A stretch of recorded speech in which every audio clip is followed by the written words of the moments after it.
I was asked, first of all, I'm delighted to be here. I can't believe it's been a year since we had our last Rare Red event, and I was introduced to the community. It's been a remarkable year. It's been a very rewarding year, and I remain just thrilled to be here and working with the people I do in Caldwell. I consider it a real blessing. I was asked to just make a few comments about risk factors leading to heart disease, which seems like that's what I'm always asked to talk about. And also, a little bit more interesting topic for me is, but it'll unfortunately be fairly brief, fortunately, which is screening tests for cardiovascular disease. I think that it seems to me you almost have to live in a cave nowadays to not know what the risk factors are for cardiovascular disease. But they are age, your sex, your family history, your blood pressure, whether you're diabetic, whether you smoke, and your cholesterol, and also your weight. That's been found more recently to have quite a bit of significance. Most of those you can do something about. There's three of them that you can't. You can't change your age, and you can't change your sex, and you can't change your family history. Let me say just for a minute about family history. Everybody, almost everybody, has somebody in their family who's died of cardiovascular disease, or has had a bypass surgery, or has had a stroke, or has had some event, some cardiac event. Family history, as far as risk factors for developing it in yourself, means that you have a primary family member, father, mother, brother, sister, that has had a stroke or a heart attack or required surgery before the age of 60. That's what family history really refers to. So I did write a few, I love numbers, so I wrote some numbers down. So actually I did some, I'm just going to give you some numbers to give you an idea of how powerful these risk factors are. There are programs out there, I'm sure you could Google it, Google cardiac risk calculator, and it'll probably take you to a site that you can put this information in. And but I used one that's available in our literature. It gave me some numbers here that I thought were pretty interesting. Now, I'm going to give you a percentage risk of having a cardiac event, which, trust me, is not the kind of event you want to have in the next 10 years. So if you took a male who's 58, actually I'm 57, and not diabetic, I just threw these in there, and I'm not a smoker, but if he's a smoker, overweight, and has poorly controlled hypertension, that person has a 58% risk of having a heart attack, requiring bypass surgery, suddenly dying in 10 years. That's pretty big. I mean, that's huge in 10 years, so by the time they're 68. Now, if that same person loses weight to their ideal body weight, and I'll talk about that in just a second, stops smoking and gets their hypertension under control, then their risk drops to 8%. That was, I didn't realize it. I myself didn't realize it was that much of a difference. The average person who's 58 years old, the average male in this country who's 58 years old, has a risk of 14%. That's just all comers. Now, if you're a woman, and remember I said sex was a risk factor, and women have a less incidence of this, although as you age, it gets greater. 58-year-old woman, same setting, non-diabetic, is a smoker, and is overweight, has a 22% risk of having a cardiac event in 10 years. And if she corrects those modifiable risk factors, then her risk drops to 6%. So pretty good numbers. Now, just a moment about ideal body weight. If you can go and do the same thing on Google, which I did today, to get the actual calculation for ideal body weight, and you put your height into it and your sex. That's all it requires. It'll kick out a number, and you will be shocked how low it is. Okay, I stand here before you, 25 pounds over my ideal body weight. So, whatever you weigh, probably right now, you're probably to 20 pounds. Okay? Now, if anybody wants to write this down or see me after this, we have a little get together here. If you're a male, 110 pounds, you start with 110 pounds, and then you add 5 pounds for every inch you are over 5 feet, okay? And if you're a woman, you start out with 93.5 pounds, and you add 5 pounds for every inch over 5 feet. So everybody's kind of run those numbers through their head.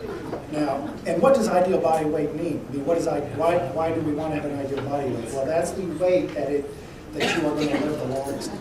If you maintain that weight, you will live the longest you possibly can. So that's all about risk factors and such. And then I was asked for just a minute to say a few comments about screening for cardiovascular disease. Okay, I'm finished. There really isn't there.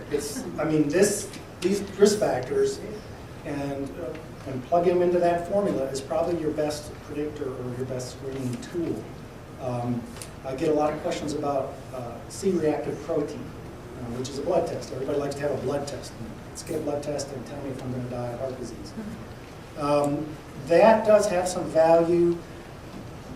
It adds additional risk onto these ones I've already mentioned, these traditional risk factors. It can add some additional risk or take away some risk if it's low. But if you just, you're just 45-year-old woman, otherwise healthy, walk into your doctor's office, get a CRP, high sensitivity CRP, it's really not going to be terribly meaningful, whether it's high or whether it's low. The other test that we have traditionally for looking at cardiac risk is a treadmill, an exercise treadmill test. Been around for 30 or 40 years.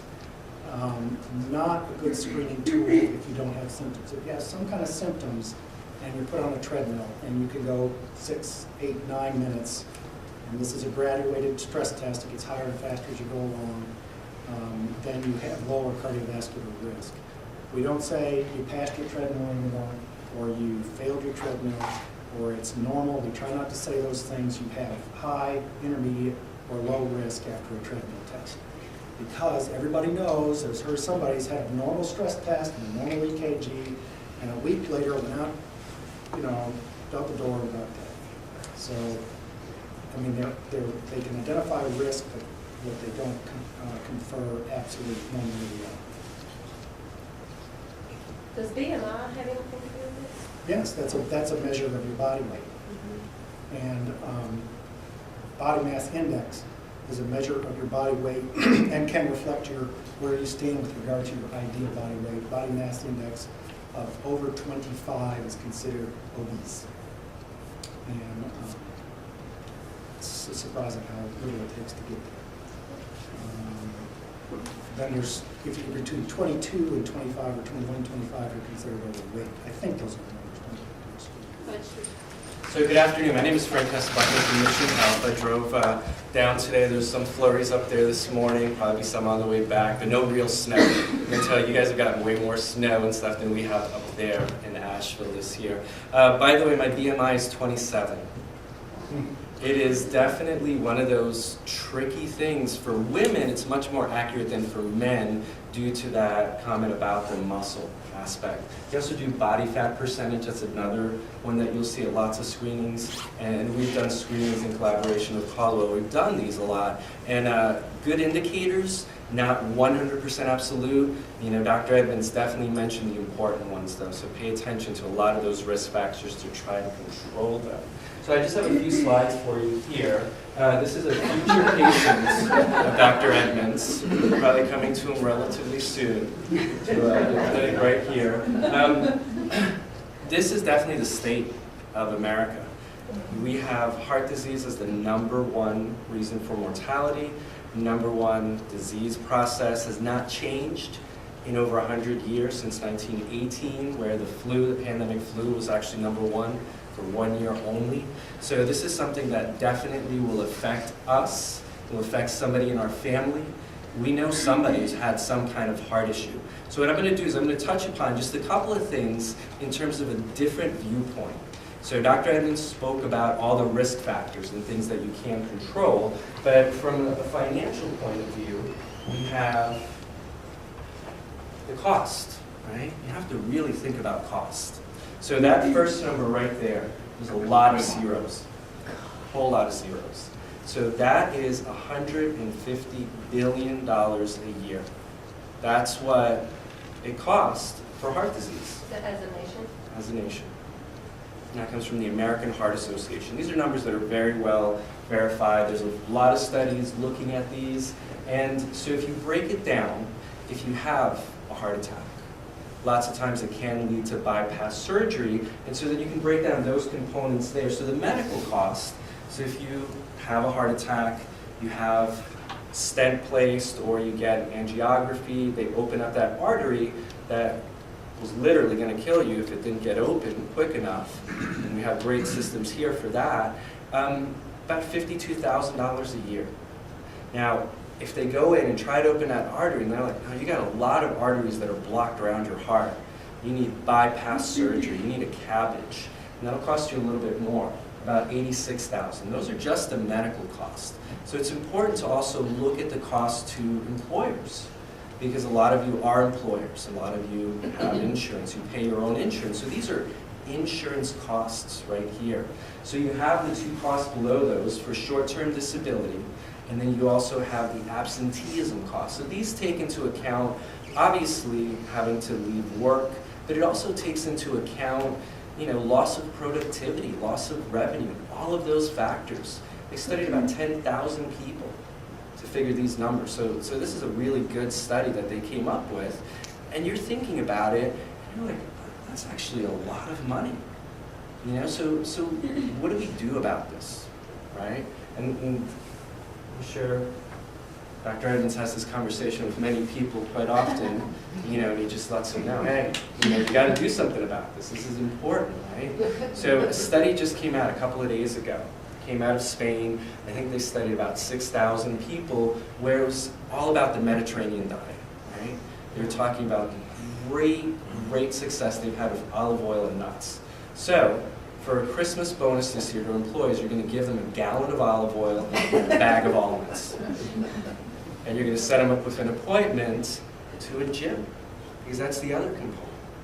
You have to focus on diet and exercise, like Dr. Edmonds was talking about. Know your numbers, know your risk factors, but we could all definitely benefit from eating a little bit healthier and working on those aspects of our life to decrease stress. Blood tests, great. Blood pressure tests, give you a number. All of these things, we want the quick fix lots of times. We want to figure out, hey, how can we take care of this, but we don't take care of ourselves with that stress component. It's something that I see, because I read every H&P, every history and physical of a patient who comes into our hospital with an emergency cardiac problem. Typically, it's a heart attack, sometimes dissections. Very, very, very linear in terms of what goes on. It follows family patterns. And more importantly, there's always something going on. They've known history of hypertension, history of high blood pressure, bad cholesterol, but also a lot of stress. They have stressful jobs, stressful family life. So it's something that we don't put enough focus on. And so going forward, one of the things that we're going to do, we have obviously lots of great programs here at Caldwell and at Mission and a lot of hospitals around here. This is a great state for medical care, particularly in the heart area, but we want to create a program that we're going to start working with Caldwell here to do more of a long-range prevention program. So I definitely encourage you to look out for it, because it's something that's really important.